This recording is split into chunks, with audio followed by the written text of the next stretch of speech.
I ran as fast as I could, the hallways of the apartment building twisting and turning like a malevolent maze, each step echoing in the oppressive silence. My heart pounded in my chest, my breath coming in ragged gasps. The darkness seemed to close in around me, pressing against my skin like a suffocating shroud. I could feel him behind me, the cold presence that had haunted me ever since I moved in. I didn't dare look back. I reached the stairwell and flung myself down the steps, nearly tripping in my haste. The air was colder here, biting into my flesh with icy fingers. I could hear the faint, eerie whispers that seemed to come from the very walls themselves. They told me things, terrible things, things I didn't want to know. But the worst part was the silence that followed, a silence so deep it seemed to absorb all sound, leaving me in a void of fear and despair. At the bottom of the stairs, I fumbled with the door, my hands shaking uncontrollably. The doorknob was cold and slick with sweat, but I finally managed to wrench it open. I stumbled into the lobby, hoping for a moment of safety, but the shadows seemed to stretch and reach for me, and I knew he was still there, watching, waiting. I had to get out. I had to escape. But every exit seemed blocked, every turn led me back to him. I was trapped, and the realization hit me like a physical blow. There was no way out.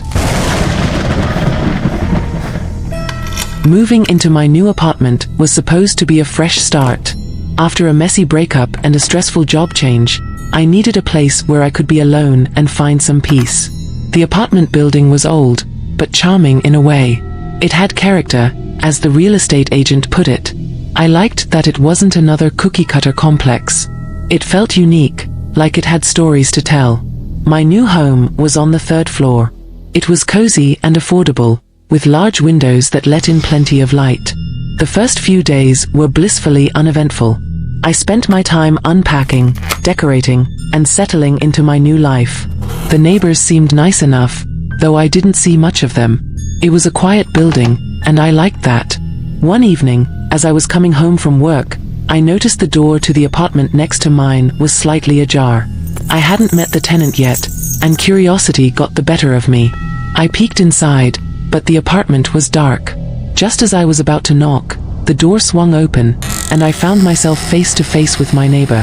He was tall and thin, with pale skin that seemed almost translucent in the dim light. His eyes were a piercing blue, and they seemed to see right through me. He smiled, a slow, enigmatic smile that made me feel both welcome and uneasy at the same time. "Hello," he said, his voice soft and melodic. "You must be the new tenant." "I'm Henry."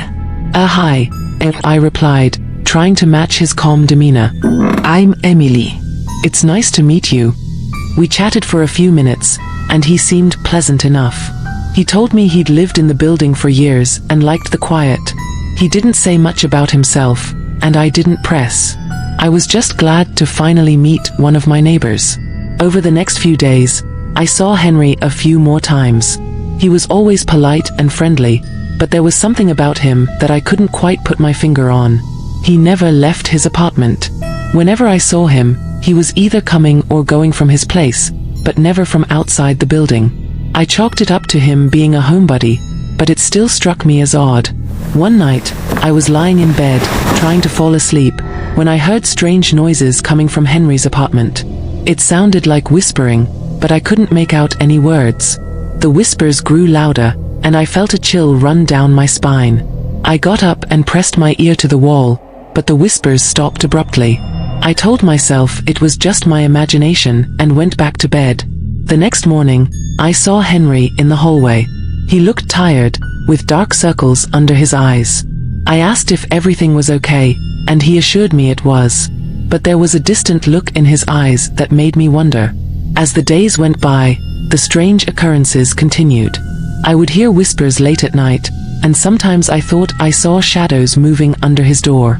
I tried to ignore it, telling myself it was just the old building settling or my mind playing tricks on me. But the feeling of unease grew stronger. One evening, I decided to confront Henry. I knocked on his door, and he answered almost immediately. He seemed surprised to see me, but invited me in. His apartment was sparsely furnished, with a few pieces of old furniture and stacks of books everywhere. It was dimly lit, and the air felt heavy, almost suffocating. Is everything okay, Henry? I asked, trying to keep my voice steady. I've been hearing strange noises coming from your apartment at night. Henry's expression changed. For a moment, he looked almost scared, but he quickly composed himself. I'm sorry if I've disturbed you, Emily. I sometimes have trouble sleeping, and I listen to audiobooks to help. I'll try to keep the volume down. His explanation seemed plausible, but there was something in his eyes that told me he wasn't telling the whole truth. I decided not to press further and left, but the unease lingered. That night, I had a nightmare. I dreamt that I was trapped in my apartment, unable to leave. The walls seemed to close in on me, and I could hear the whispers all around. They grew louder and more insistent until I woke up in a cold sweat. My heart was pounding, and I could still hear the whispers echoing in my ears. I knew I had to do something. I couldn't go on living like this. The next day, I decided to do some research on the building and its history. I went to the local library and spent hours going through old newspapers and records. What I found chilled me to the bone. Years ago, there had been a series of mysterious deaths in the building. Tenants had reported hearing strange noises and seeing shadowy figures before they died. The deaths were ruled as suicides or accidents, but there were whispers of something more sinister. The building had a dark history, one that seemed to be repeating itself. I left the library rushing home, my mind racing. I had to get out of there. But when I returned to my apartment, I found a note slipped under my door.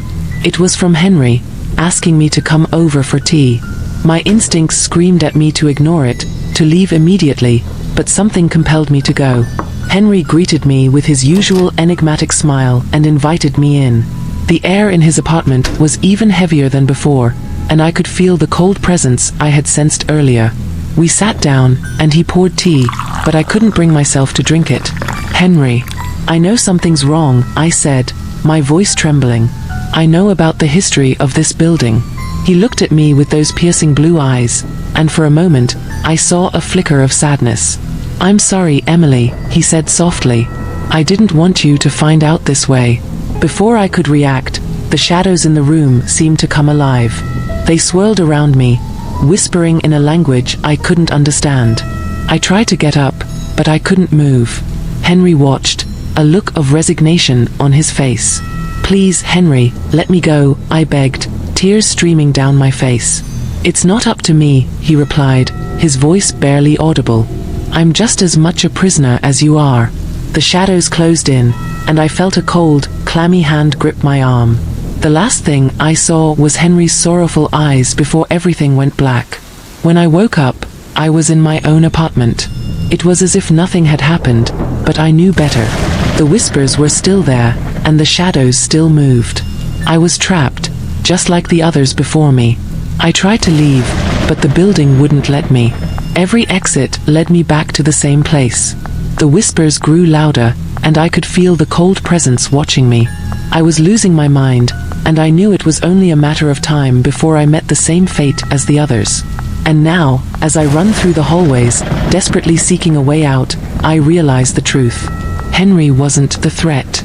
He was just another victim, like me. The real danger was the building itself, a malevolent entity that fed on fear and despair. I reach the lobby, my last hope, but the shadows are everywhere, closing in on me. I can hear the whispers, louder than ever, telling me there's no escape. And I know they're right. The building has claimed me, just like it claimed Henry and all the others before him. And I understand. We're all prisoners here, trapped in a nightmare that will never end. And as the last of my strength fades, I surrender to the darkness, knowing that I am lost forever.